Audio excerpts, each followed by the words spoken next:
உமது விலை மதிப்பில்லா இரத்தத்தினால் என்னை மீட்டருள்வாய். இயேசுவே உமது விலை மதிப்பில்லா இரத்தத்தினால் என்னை மீட்டருள்வாயே. இயேசுவே உமது விலை மதிப்பில்லா இரத்தத்தினால் என்னை மீட்டருள்வாய். இயேசுவின் திருவுடல் திருரத்த வணக்க மாதம் 24ஆம் நாள். தேவ நற்கொணையை நிஷ்டூரமாய் குத்தின யூதன் வீட்டில் நடந்த புதுமை. பாரிஸ் பட்டணத்தில் இருந்த ஒரு கிறிஸ்தவ பெண் தனது பட்டு சேலையை ஒரு யூதனிடத்தில் அடகு வைத்து கொஞ்சம் பணம் கடனாக வட்டிக்கு வாங்கினாள். பாஸ்க திருநாள் நெருங்கிய போது அவள் அந்த யூதனிடம், இத்திருநாளில் நான் தேவ நற்கொணை வாங்க வேண்டும்.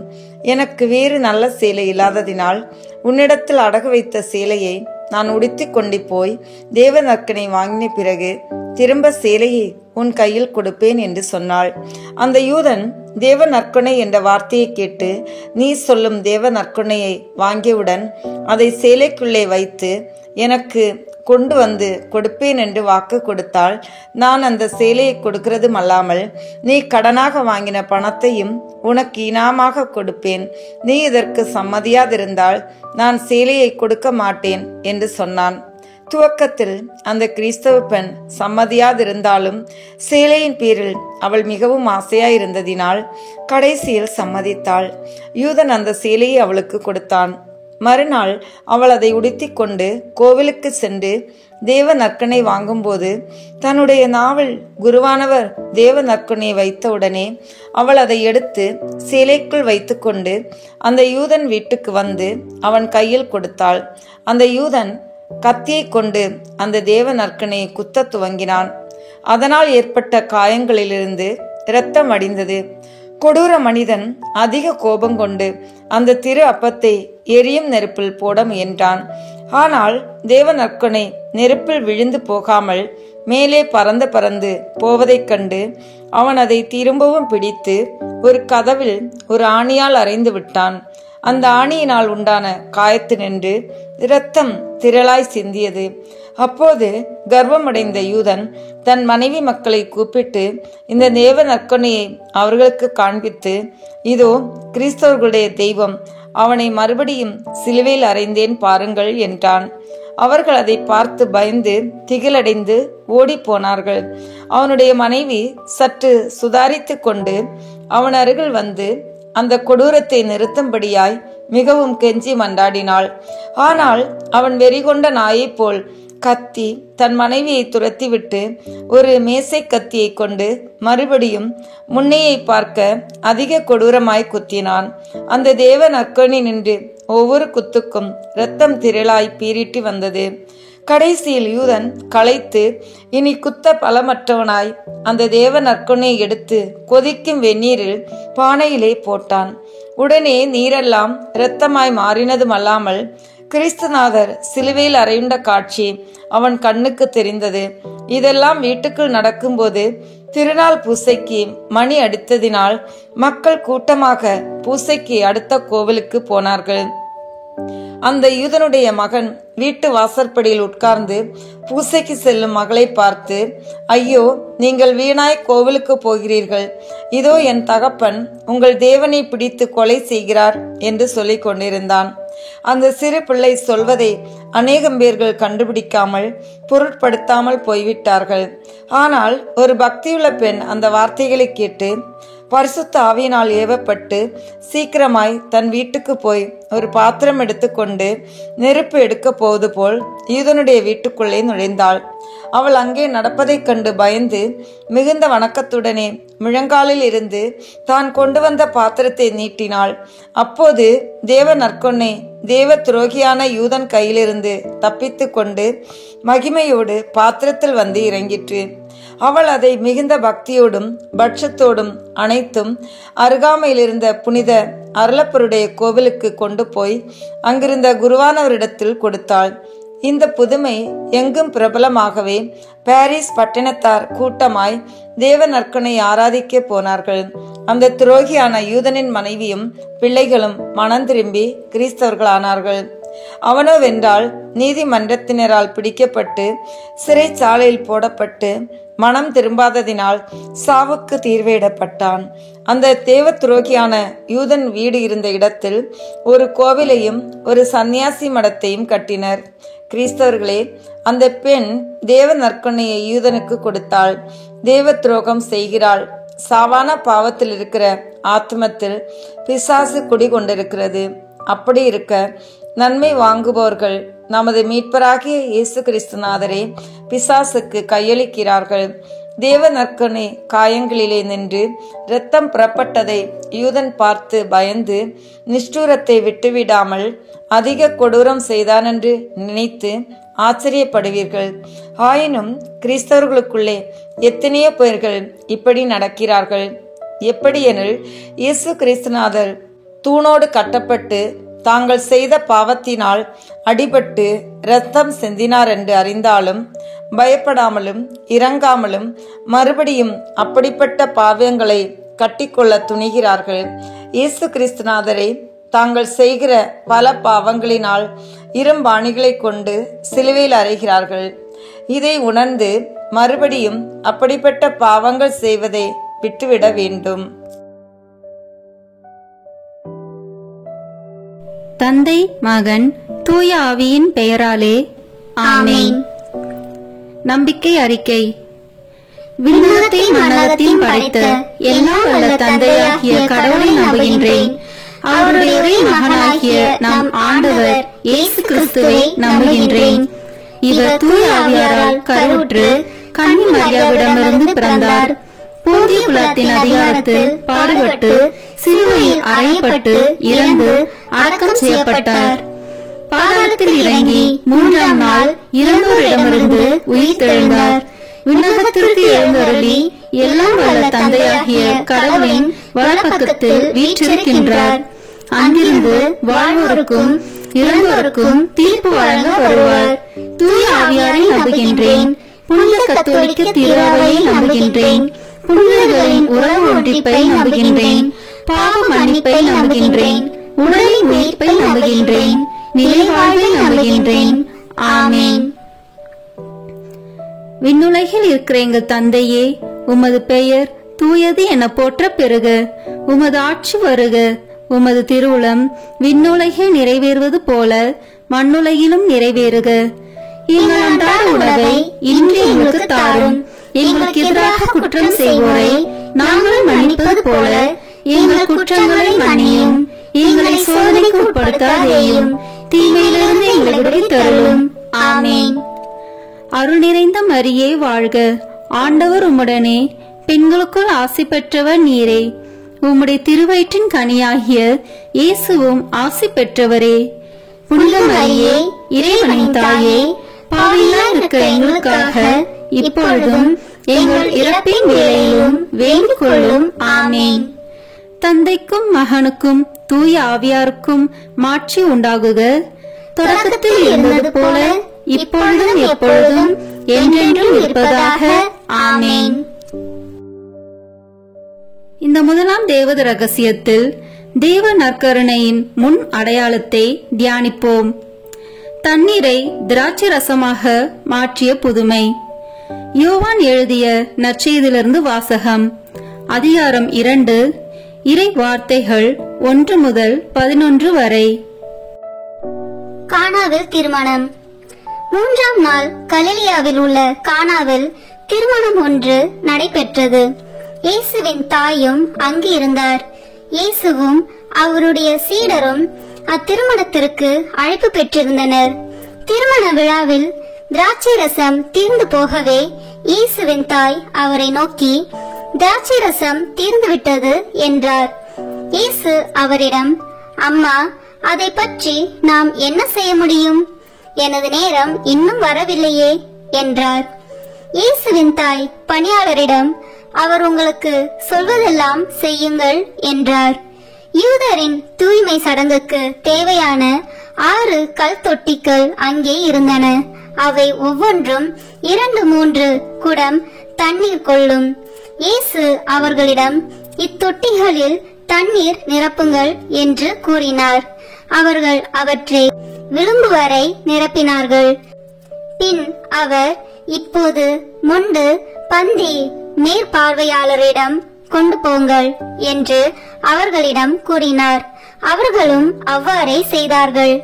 பந்தி மேற்பார்வையாளர் திராட்சை ரசமாய் மாறியிருந்த தண்ணீரை சுவைத்தார். அந்த ரசம் எங்கிருந்து வந்தது என்று அவருக்கு தெரியவில்லை. தண்ணீர் மொண்டு வந்த பணியாளருக்கே தெரிந்திருந்தது. ஆகையால் பந்தி மேற்பார்வையாளர் மணமகனை கூப்பிட்டு, எல்லோரும் நல்ல திராட்சை ரசத்தை முதலில் பரிமாறுவர்.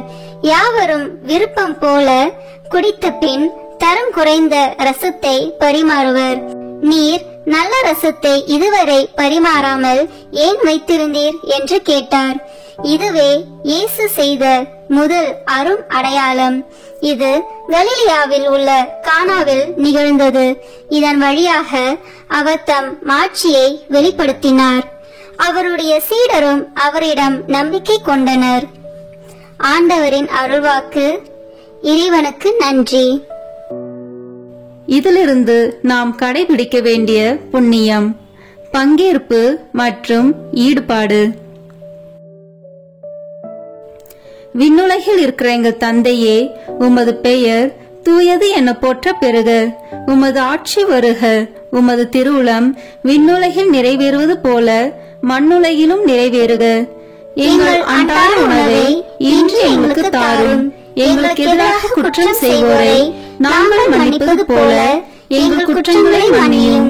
எங்களை சோதனைக்கு உட்படுத்தாதேயும், தீமையிலிருந்து எங்களை விடுவித்தருளும். ஆமேன்.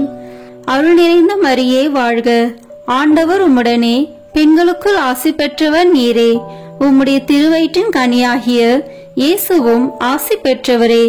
புனித மரியே, இறைவனின் தாயே, பாவிகளாய் இருக்கிற எங்களுக்காக இப்பொழுதும் எங்கள் இறப்பின் வேளையிலும் வேண்டிக் கொள்ளும். ஆமேன். நித்திய ஸ்துதிக்குரிய பரிசுத்த நற்கருணைக்கு பக்தியாய் ஆராதனை எத்திசையும் புரிவோம். நித்திய ஸ்துதிக்குரிய பரிசுத்த நற்கருணைக்கு பக்தியாய் ஆராதனை எத்திசையும் புரிவோம். நித்திய ஸ்துதிக்குரிய பரிசுத்த நற்கருணைக்கு பக்தியாய் ஆராதனை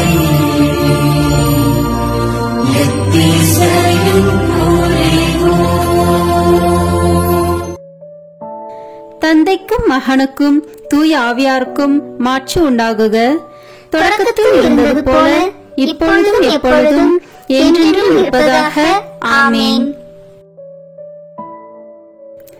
இரண்டாம் தேவ ரகசியத்தில் தேவ நற்கருணையை வாக்களித்ததை தியானிப்போம்.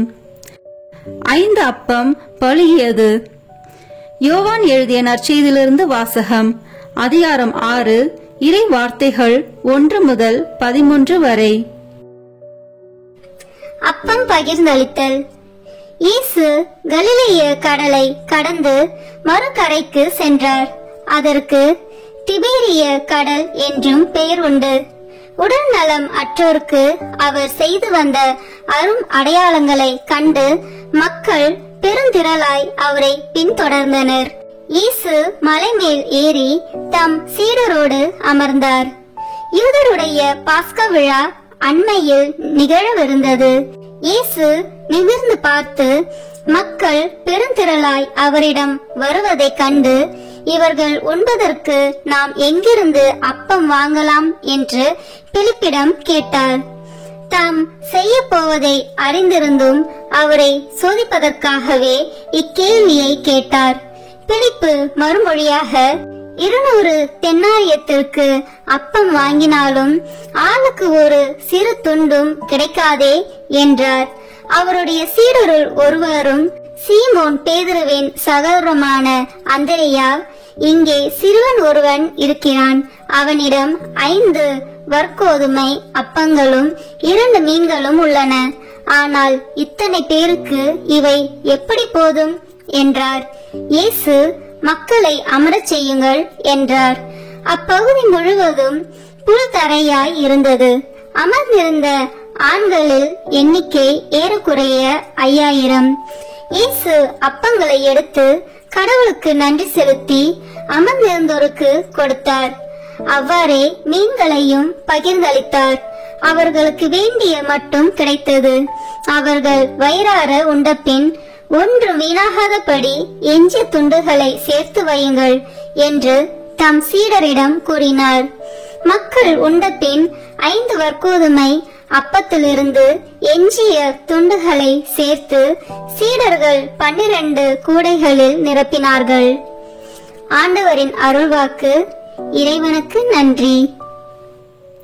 இதிலிருந்து நாம் கடைபிடிக்க வேண்டிய புண்ணியம் பகிர்வு. விண்ணுலகில் இருக்கிற எங்கள் தந்தையே, உமது பெயர் தூயது என போற்ற பெறுக. உமது ஆட்சி வருக. உமது திருவுளம் விண்ணுலகில் நிறைவேறுவது போல மண்ணுலகிலும் நிறைவேறுக. எங்கள் அன்றாட உணவை இன்று எங்களுக்கு தாரும். எங்களுக்கு எதிராக குற்றம் செய்வோரை நாங்கள் மன்னிப்பது போல எங்கள் குற்றங்களை மன்னியும். எங்களை சோதனைக்கு உட்படுத்தாதேயும், தீமையிலிருந்து எங்களை விடுவித்தருளும். ஆமேன். அருள் நிறைந்த மரியே வாழ்க. ஆண்டவர் உம்முடனே, பெண்களுக்குள் ஆசி பெற்றவர் நீரே.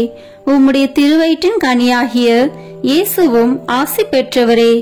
புனித மரியே, இறைவனின் தாயே, பாவிகளாய் இருக்கிற எங்களுக்காக இப்பொழுதும் எங்கள் இறப்பின் வேளையிலும் வேண்டிக் கொள்ளும். ஆமேன். நித்திய ஸ்துதிக்குரிய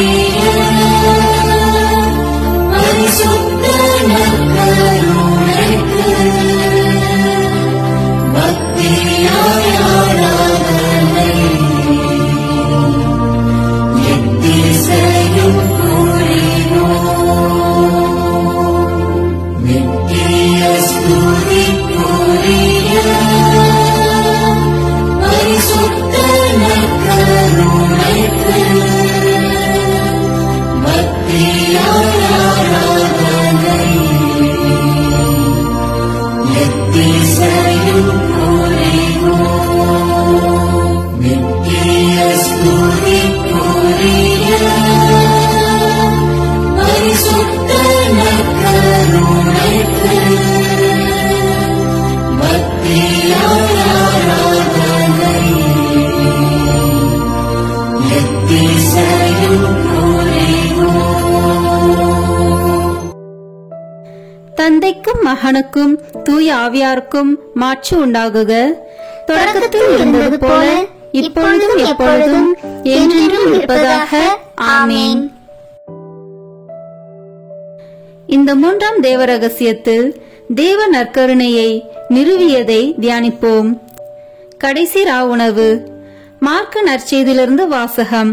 அதிகாரம் 14, இறை வார்த்தைகள் 22 முதல் 25 வரை. ஆண்டவரின் திருவிருந்து. அவர்கள் உண்டு கொண்டிருந்த பொழுது அவர் அப்பத்தை எடுத்து கடவுளை போற்றி அதை பிட்டு அவர்களுக்கு கொடுத்து, இதை பெற்றுக்கொள்ளுங்கள், இது எனது உடல் என்றார். பின்பு அவர் கிண்ணத்தை எடுத்து கடவுளுக்கு நன்றி செலுத்தி அவர்களுக்கு கொடுத்தார். அனைவரும் அதிலிருந்து பருகினர்.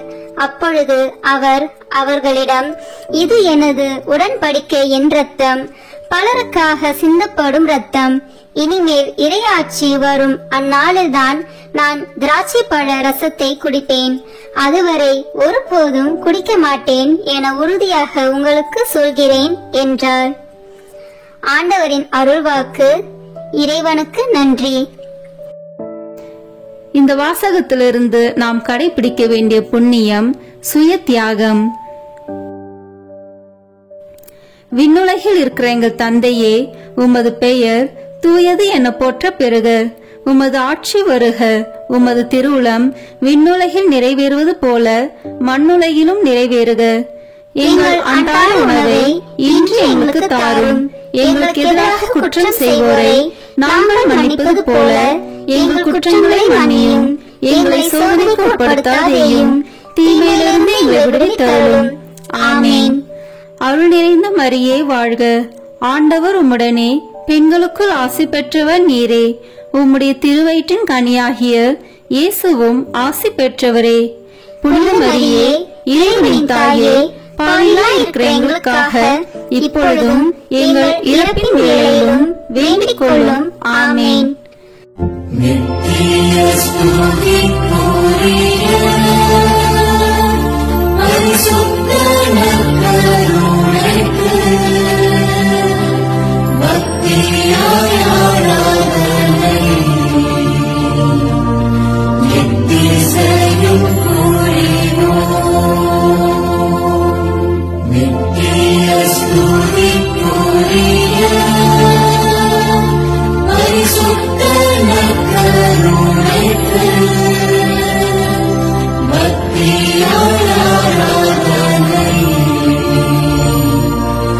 எத்திசையும் புரிவோம். நித்திய ஸ்துதிக்குரிய பரிசுத்த நற்கருணைக்கு பக்தியாய் ஆராதனை எத்திசையும் புரிவோம். தந்தைக்கும் மகனுக்கும் தூய ஆவியாருக்கும் மாட்சி உண்டாகுக.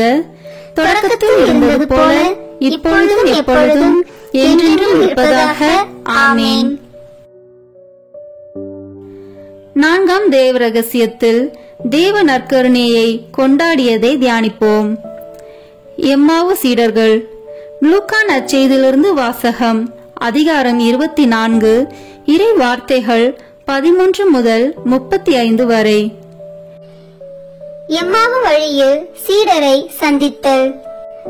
அதே நாளில் சீடர்களுள் இருவர் எருசலேமிலிருந்து ஏறத்தாழ 12 கிலோமீட்டர் தொலைவில் உள்ள ஓர் ஊருக்கு சென்று கொண்டிருந்தனர். அவ்வூரின் பெயர் எம்மாவு. அவர்கள் இந்நிகழ்ச்சிகள் அனைத்தையும் குறித்து ஒருவரோடு ஒருவர் உரையாடிக் கொண்டே சென்றார்கள்.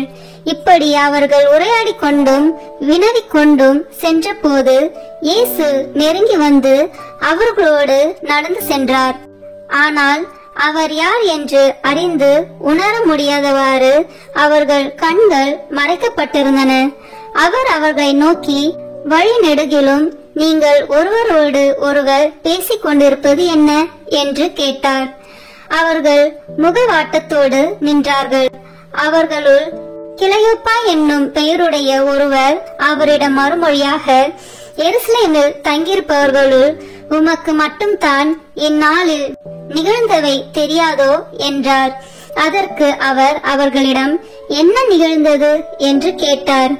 அவர்கள் அவரிடம், நாசரேத்து இயேசுவை பற்றியே தான் பேசுகின்றோம். அவர் கடவுளுக்கும் மக்கள் எல்லோருக்கும் முன்பாக சொல்லிலும் செயலிலும் வல்ல இறைவாக்கினராக திகழ்ந்தார்.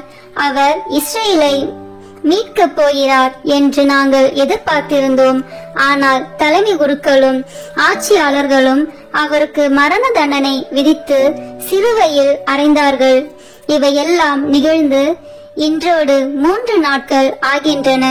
ஆனால் இன்று எங்களை சேர்ந்த பெண்களுள் சிலர் எங்களை மலைப்புக்குள்ளாக்கினர்.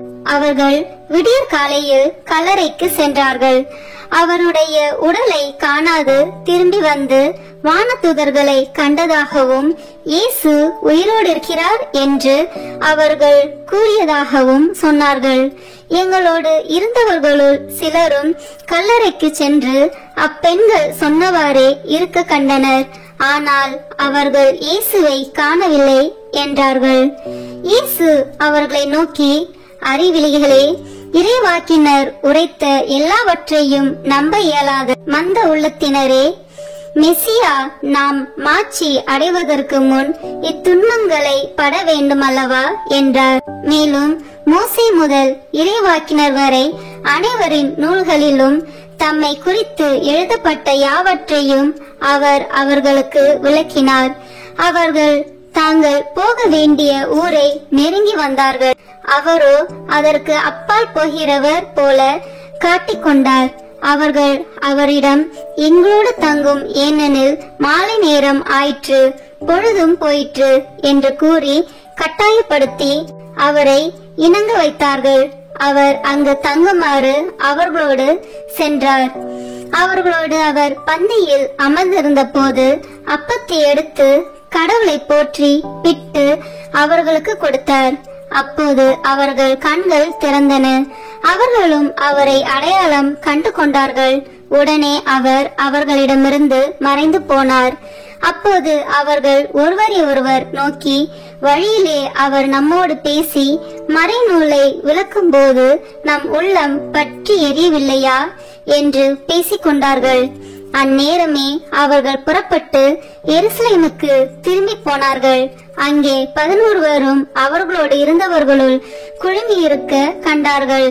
அங்கிருந்தவர்கள், ஆண்டவர் உண்மையாகவே உயிருடன் எழுப்பப்பட்டார், அவர் சீமோனுக்கு தோற்றம் அளித்துள்ளார் என்று சொன்னார்கள். அவர்கள் வழியில் நிகழ்ந்தவற்றையும் அவர் அப்பத்தை பிட்டு கொடுக்கும்போது அவரை கண்ணுணர்ந்து கொண்டதையும் அங்கிருந்தவர்களுக்கு எடுத்துரைத்தார்கள். ஆண்டவரின் அருள்வாக்கு. இறைவனுக்கு நன்றி. இந்த வாசகத்திலிருந்து நாம் கடைபிடிக்க வேண்டிய புண்ணியம் தோழமை. விண்ணுலகில் இருக்கிற எங்கள் தந்தையே, உமது பெயர் தூயது என போற்ற பெறுக. உமது ஆட்சி வருக. உமது திருவுளம் விண்ணுலகில் நிறைவேறுவது போல மண்ணுலகிலும் நிறைவேறுக.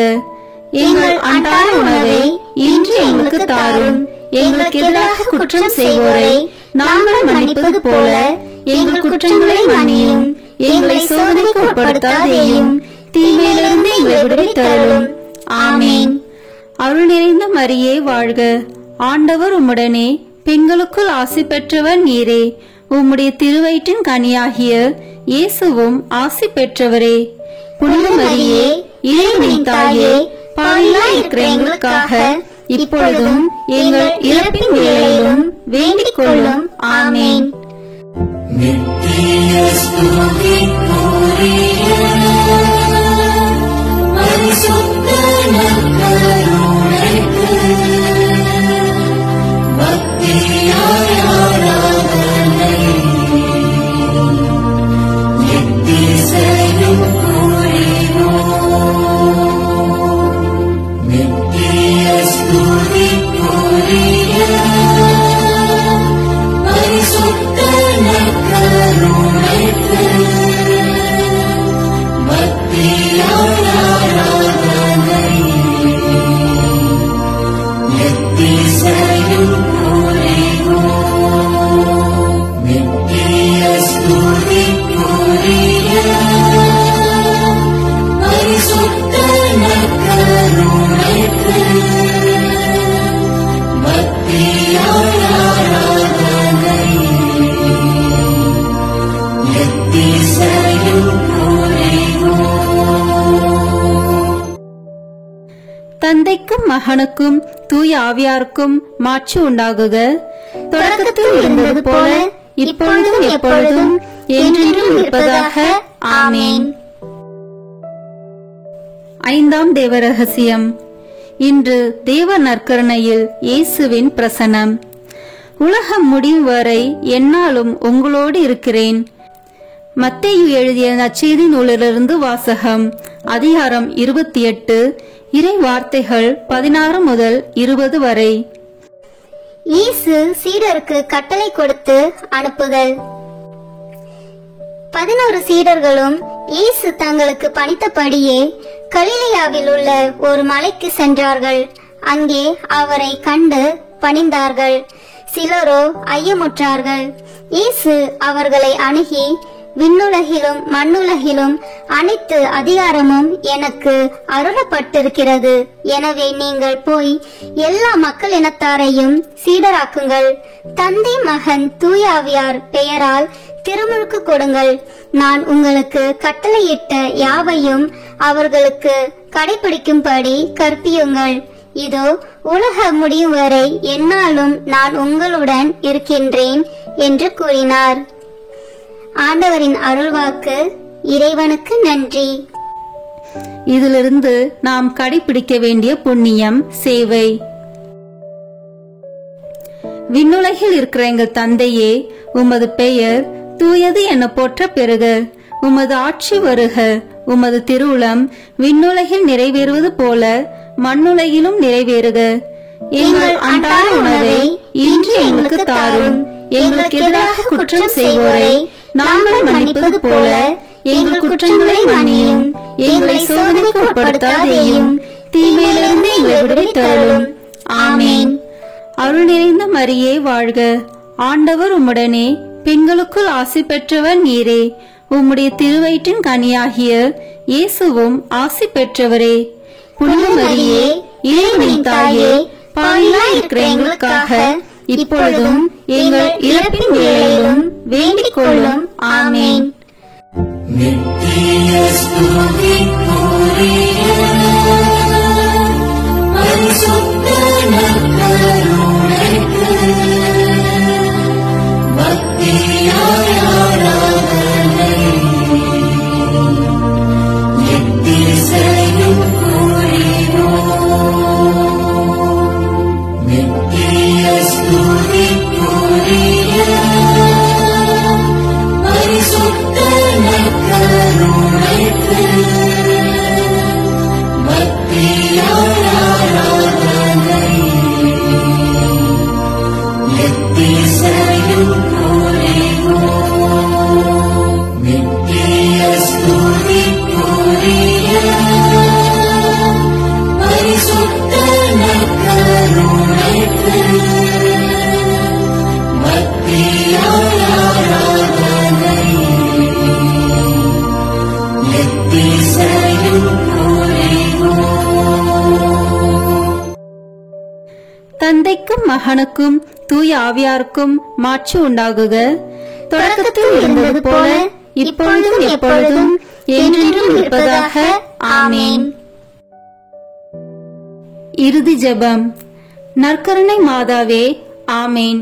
உம்முடைய வார்த்தையின்படியே எனக்கு ஆகட்டும் என்று சொல்லி நற்கருணை நாதரை பெற்று கொண்டவரே, காடு மலை என்று பாராமல் எலிசபெத் அம்மாளுக்கு உதவி செய்ய நற்கருணை நாதரை சுமந்து கொண்டு விரைந்து சென்றவரே, உலகம் மீட்பு பெறுவதற்காக நற்கருணை நாதரை ஈன்றவரே, காலமெல்லாம் நற்கருணை நாதரை தியானித்து கடவுளை புகழ்ந்து கல்வாரி மலைக்கு ஆண்டவர் இயேசுவோடு பலியாகி தேவ நற்கருணையாக மாறியவரே, நாங்களும் உயிருள்ள தேவ நற்கருணையாக வாழ எங்களுக்காக பரிந்து பேசுவீராக. ஆமீன். சிறிது நேரம் நம்மை முழுமையாக திவ்ய நற்கருணை நாதரிடம் ஒப்பு கொடுத்து தியானித்து ஆராதித்து ஜெபிப்போம்.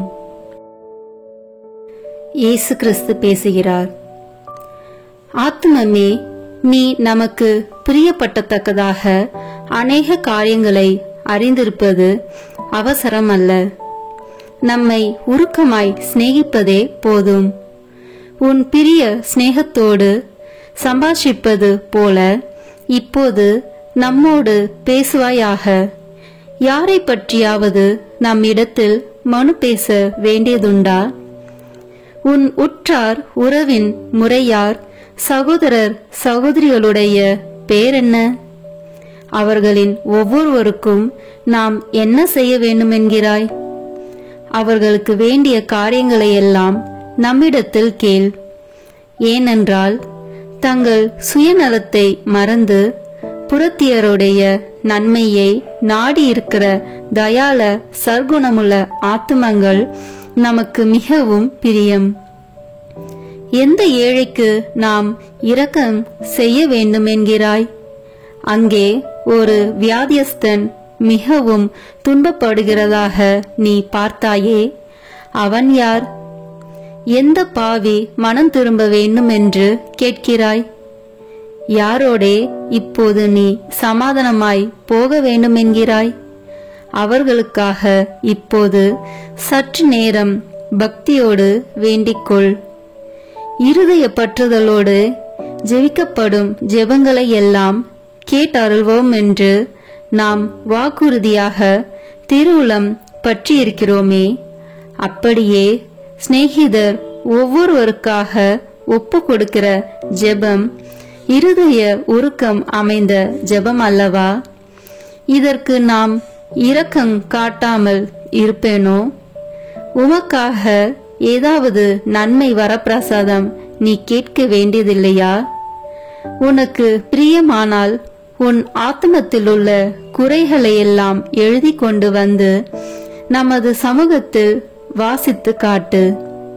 ஆபாசம், அகந்தை, பொருளாசை, சுயபட்சம், கோழைத்தனம், சோம்பல் முதலிய துர்குணங்கள் மட்டில் நீ எவ்வளவு மனசார்புள்ளவனாய் இருக்கிறாய்? இந்த துர்க்குணங்களை எல்லாம் நீ ஜெயிக்கத்தக்கதாக நாம் உன்னிடத்தில் எழுந்தருளி வந்து உனக்கு உதவி செய்வேன் என்று மன்றாட கடவாய். நிர்பாக்கியமான ஆத்துமமே, வெட்கப்படாதே.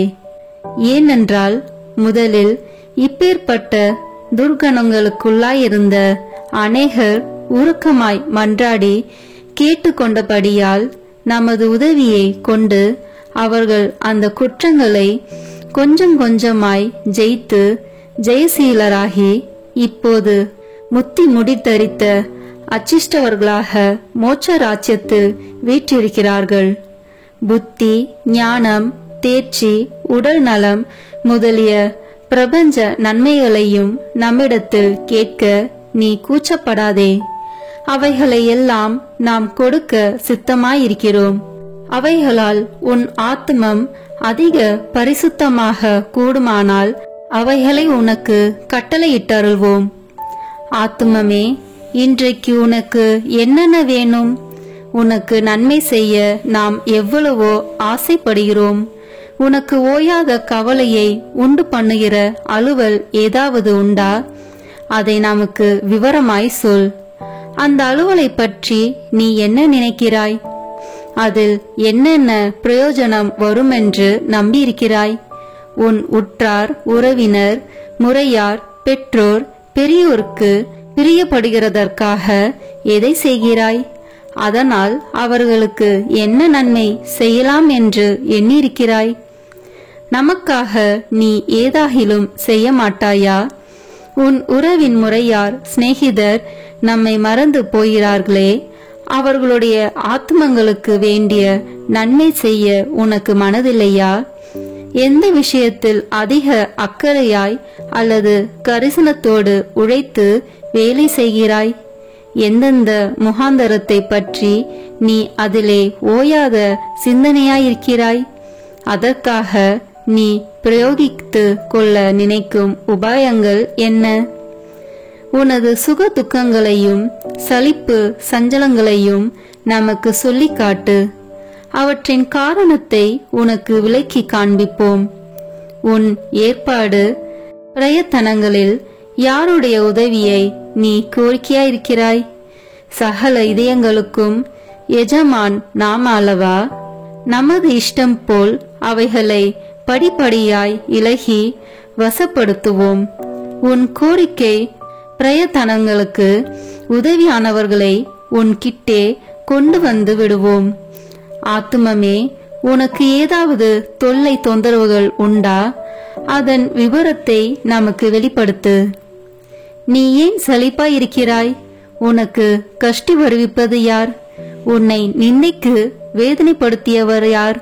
உன் அகந்தையை குத்தி காயப்படுத்தினது யார்?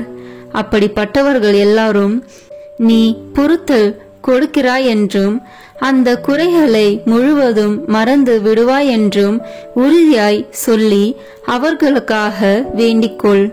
நாமும் உன்னை ஆசீர்வதிப்போம். உனக்கு கலக்கம் வருகிற தந்திர சோதனைகள் ஏதாவது உண்டா?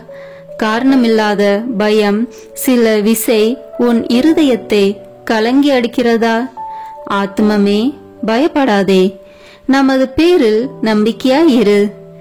நாம் உன்னிடத்திலிருந்து வாசம் பண்ணுகிறோம். அங்கே நடக்கிற விஷயங்களை எல்லாம் நாம் அறிந்திருக்கிறோம். நாம் உனக்கு உதவி செய்வோம். தைரியமாயிரு. உன் சிநேகிதர் என்று வெறும் பேர் படைத்து குறை பேசி உனக்கு வஞ்சனை செய்கிறவர்கள் உண்டா? அவர்களுக்காகவும் வேண்டிக்கொள். உன் மன ஆறுதலுக்கு அவசரமாகில் அவர்கள் மனதை மாற்றி யதார்த்தவாதிகளாக்குவோம். நமக்கு சொல்லத்தக்கும் சந்தோஷ விசேஷ ஒன்றுமில்லையா? உன்னோடே நாமும் மகிழத்தக்கதாக அந்த விசேஷங்கள் நமக்கு சொல்லக்கூடாதா? நேற்றைய தினம் முதல் உனக்கு நேரிட்ட சந்தோஷ விசேஷங்களை நமக்கு வெளிப்படுத்து.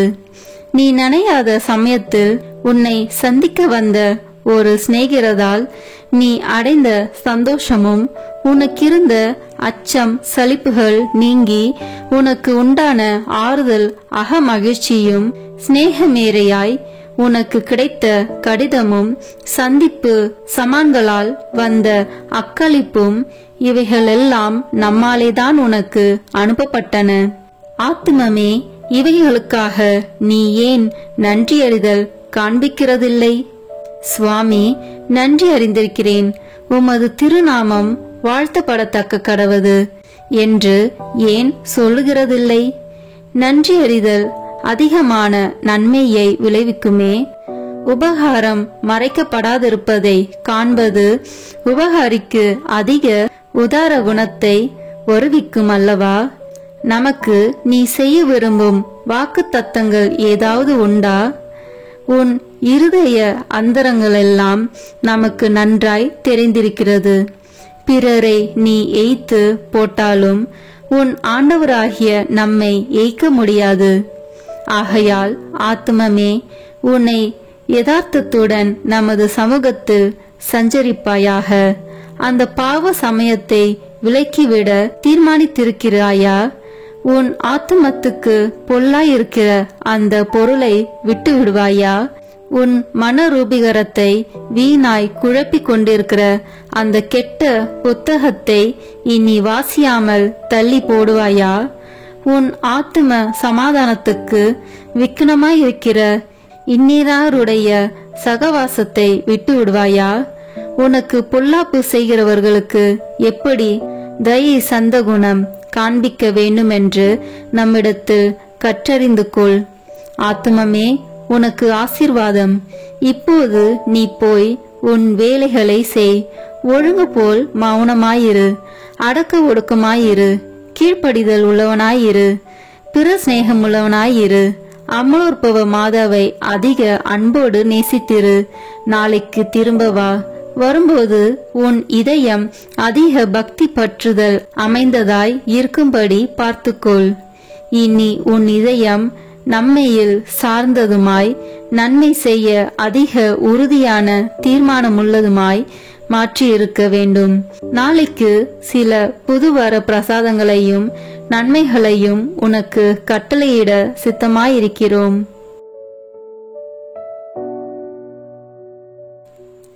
ஜெபிப்போமாக. நிகரில்லாத விண்ணக அன்பின் மிகுதினாலே இந்த திவ்ய நற்கருணையில் எழுந்தருளி எங்கள் பீடங்களின் மேல் நிலையாயிருக்கிற இரக்கம் கொண்ட இயேசு கிறிஸ்துவே, என் அன்புக்குரிய மீட்பரே, நீரே என் இறைவன் என்றும் அகிலத்துக்கும் அதிபதியான கடவுளாய் தெய்வம் என்றும் விசுவசித்து நம்பி இப்போது உம்மை மிகுந்த தாழ்ச்சி வணக்கத்துடனே ஆராதிக்கிறேன். திவ்ய நற்கருணையில் இருக்கும் உமக்கு பாவிகள் செய்கிற துரோகங்களை நீர் பாராட்டாமல் எங்கள் மேல் கொண்டிருக்கும் மட்டில்லாத அன்பை குறித்து முழு மனதோடு உமக்கு நன்றி செலுத்துகிறேன். எங்கள் நன்றி கெட்ட தனத்தால் மிகுந்த வேதனைப்பட்ட மகிமையுள்ள விண்ணக திருமகனே, ஆராதனைக்குரிய இந்த அருட்சாதனத்தில் இருக்கிற உமக்கு செய்யப்பட்டதும் இனி செய்யப்படுவதுமாயிருக்கிற துரோகங்களுக்கும் அவமானங்களுக்கும் நிந்தைகளுக்கும் பரிகாரமாக என்னால் இயன்ற மட்டும் பக்தி வணக்கத்தோடும் என் இதயத்தினுள் முழு அன்போடும் உமக்கு ஆராதனை செலுத்துகிறேன். ஓ என் திவ்ய இயேசுவே, முன்னால் நானே பலமுறை உமது சந்நிதியில் வணக்க குறைச்சலாய் நடந்ததற்கும் இறை பக்தியும் அன்பும் இல்லாமல் அசட்டையாய் உம்மை உட்கொண்டதற்கும் நான் படுகிற மிகுதியான வியாகுலத்தையும் உமக்கு எவ்விதமாய் சொல்ல போகிறேன். இரக்கமிகுந்த இறைவா, எங்களுடைய பாவ துரோகங்களை பொறுத்து உமது அளவில்லாத அருளை மட்டும் எங்களுக்கு அளித்தருளும். உமது மட்டற்ற அன்பு விளங்கும் இந்த அருட்சாதனத்தில் உம்மை வணங்கவும் எல்லாருடைய வணக்கத்தையும் உமக்கு வருவிக்கவும் எனக்குள்ள பெரும் ஆசையை ஏற்றுக்கொள்ளும் ஆண்டவரே. உண்மையாகவே வானதூதர்களும் புனிதர்களும் உம்மை அன்பு செய்து போற்றி புகழ்ந்து ஆராதிப்பது போல நானும் என் முழு மனதோடு உம்மை அன்பு செய்து போற்றி புகழ்ந்து ஆராதிக்க ஆசைப்படுகிறேன். மேலும் நான் தெண்டனிட்டு வணங்கி ஆராதிக்கும் உமது விலை மதிப்பில்லாத திரு உடலையும் திரு இரத்தத்தையும் பற்றி நான் இனி திவ்ய நற்கருணையில் உம்மை பயபக்தி வணக்கத்துடனே ஆராதிப்பதாலும் அதை தகுந்த தயாரிப்போடு வாங்கிக் கொள்வதாலும் உமது அருளை அடைந்து என் இறப்புக்கு பின் எல்லா விண்ணவர்களோடும் பேரின்ப பாக்கியத்தில் உம்மை என்றென்றும் தரிசித்து போற்றி புகழ தகுதியுள்ளவனாக்கும்படி எனக்கு அருள் புரிந்தருளும். ஆமேன். எல்லாம் வல்ல இறைவா, உமது திருமகனும் எங்கள் ஆண்டவருமாகிய இயேசு கிறிஸ்து நாங்கள் செய்த பாவங்களுக்கு பரிகாரமாக உமக்கு செலுத்துகிற தியாக திருப்பலியை உமது ஆலயத்திலிருந்தும் விண்ணகத்தில் வீற்றிருக்கிற உமது உன்னதத்திலிருந்தும் பார்த்து எண்ணிருந்த அக்கிரமங்களை பொறுத்தருளும். எங்களுக்காக உயிர் நீத்த எங்கள் மீட்பரும் மனித அவதாரத்தால் எங்கள் சகோதரமாகிய இயேசு கிறிஸ்துவின் திரு இரத்தத்தின் சத்தம் சிலுவையிலிருந்து உம்மை நோக்கி கூக்குரலிடுகின்றது. ஆண்டவரே, எங்கள் மன்றாட்டை கேட்டருளும். ஆண்டவரே, உமது கோபத்தை தனித்தருளும். எங்கள் மேல் உமது அருளை பொழிந்து நன்மை செய்தருளும். என் ஆண்டவரே, அதிக தாமதம் செய்யாதேயும். எங்கள் ஊரின் மேலும் எங்கள் மக்கள் அனைவர் மேலும் நீர் இரக்கம் கொள்ளும்படியாக உம்மை கெஞ்சி மன்றாடுகிறோம். ஆமேன்.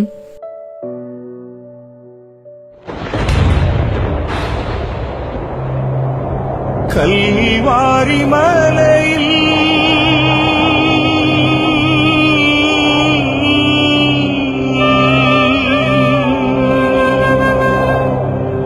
சிந்திய இரத்தத்தால்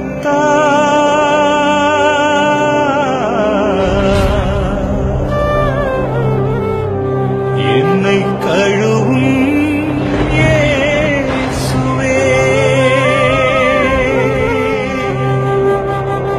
ஒரு துளி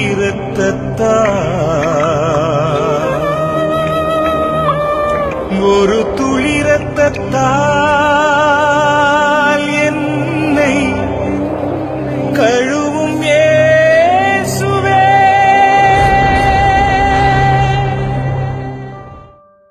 சிலுவையில் இயேசு சிந்தின இரத்தத்தால் சமாதானம் உண்டாகும். கொலோசியர் 1:20 இறைவார்த்தை.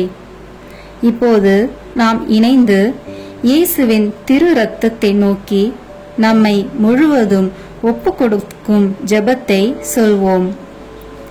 இயேசுவே, நீ சிலுவையில் சிந்திய வல்லமையான இரத்தம் கொண்டு என் உச்சந்தலையிலிருந்து உள்ளங்கால் வரை அபிஷேகம் செய்யும். இறை இயேசுவே, இப்போது என்னை தீமை, பாவம், சோதனை, தீயவனின் தாக்குதல்கள், சூனியங்கள், இருளின் பயம், மனித வார்த்தையின் பயம், நோய், சந்தேகம், கோபம் மற்றும் விருப்பப்படாத எல்லா நாசங்களிலிருந்தும் விடுதலை செய்யும். ஆபத்துக்கள், விபத்துகளிலிருந்து என்னை பாதுகாத்தருளும். இப்போது நான் உமது பரிசுத்த இரத்தத்தின் முழு பாதுகாப்பினை அடைந்துவிட்டேன் என்பதை நினைத்து நான் உம்மை துதிக்கிறேன். இயேசுவின் பரிசுத்த இரத்தமே, எம்மை காத்தருளும். இயேசுவின் தூய இரத்தமே பரிசுத்த மனசாட்சியை தாரும். இயேசுவின் தூய இரத்தமே வார்த்தையான தேவனே எங்களை காத்தருளும். இயேசுவின் தூய இரத்தமே எங்கள் ஆழ் மனதை பரிசுத்தப்படுத்தும். இயேசுவின் தூய இரத்தமே மனதில் உள்ள கெட்ட சிந்தனைகளை தூய்மைப்படுத்தும். இயேசுவின் தூய இரத்தமே அவிசுவாசியின் வார்த்தைகளை எடுத்து மாற்றும். இயேசுவின் தூய இரத்தமே மனதில் உள்ள பய உணர்வுகளை கழுவும். இயேசுவின் தூய இரத்தமே உடல் உறுப்பில் உள்ள காம உணர்ச்சிகளை கழுவும். இயேசுவின் தூய இரத்தமே தலைமுறைகளில் உள்ள பாவ சாபங்களை கழுவும். இயேசுவின் தூய இரத்தமே குற்ற உணர்வுகளை கழுவி மாற்றும். இயேசுவின் தூய இரத்தமே நான் கருவறையில் உருவான நேரத்தில் உண்டான எல்லா எதிர் அனுபவங்களை கழுவி பரிசுத்தப்படுத்தும். ஆமீன். இயேசுவின் இரத்தத்தால் நம்மை கழுவும் ஜெபம். இயேசுவே, எங்களுக்காக கல்வாரியில் நீர் சிந்திய உம்முடைய விலையேற பெற்ற திரு இரத்தத்தினால் எங்கள் குடும்பத்தில் இருக்கின்ற ஒவ்வொருவரையும் கழுவும். எங்கள் வீடுகளில் இருக்கின்ற ஒவ்வொரு பொருட்களிலும் உம்முடைய இரத்த துளிகளை தெளித்து வையும். எங்கள் வீடுகளின் தரைகளிலும் சுவர்களிலும் கூரைகளிலும் உம்முடைய இரத்தத்தை தெளியும். எங்கள் வீடுகளை சுற்றிலும் நிலங்களின் எல்லைகளை சுற்றிலும் உம்முடைய இரத்தத்தை தெளித்து வைத்து உமது காவல் தூதர்களை எங்களுக்கு துணையாக நிறுத்தி வையும். எங்களுக்கு எதிராக செய்யப்படும் எந்த ஒரு காரியமாக இருந்தாலும் மாயதந்திர சக்திகள், சாத்தானின் ஏவுதல்கள், பில்லி சூனிய கட்டுக்கள் மற்றும் ஆபத்துக்கள், விபத்துக்கள், அவமானங்கள், நோய்கள், பிற தேவைகள் அனைத்திலும் எங்களை பாதுகாத்து வழி நடத்தும். நாங்கள் செல்லுகின்ற வழிகளில் எல்லாம், சென்றடைகின்ற ஒவ்வொரு இடங்களில் எல்லாம் உம்முடைய இரத்த துளிகளை தெளித்து வைத்து எங்களுக்கு முன்னும் பின்னும் வலமும் இடமும் உமது பிரசன்னத்தால் வழி நடத்தும். இதுவரை எங்களை பாதுகாத்து வந்த தேவன் இனிவரும் நாட்களிலும் எங்களை பாதுகாத்து வழிநடத்தும்படி ஜெபிக்கிறோம். இயேசுவின் பெயரால் ஆமீன். தந்தை, மகன், தூய ஆவியின் பெயராலே ஆமீன். இந்த வீடியோ உங்களுக்கு பிடிச்சிருக்குன்னா லைக், ஷேர், கமெண்ட் பண்ணுங்க.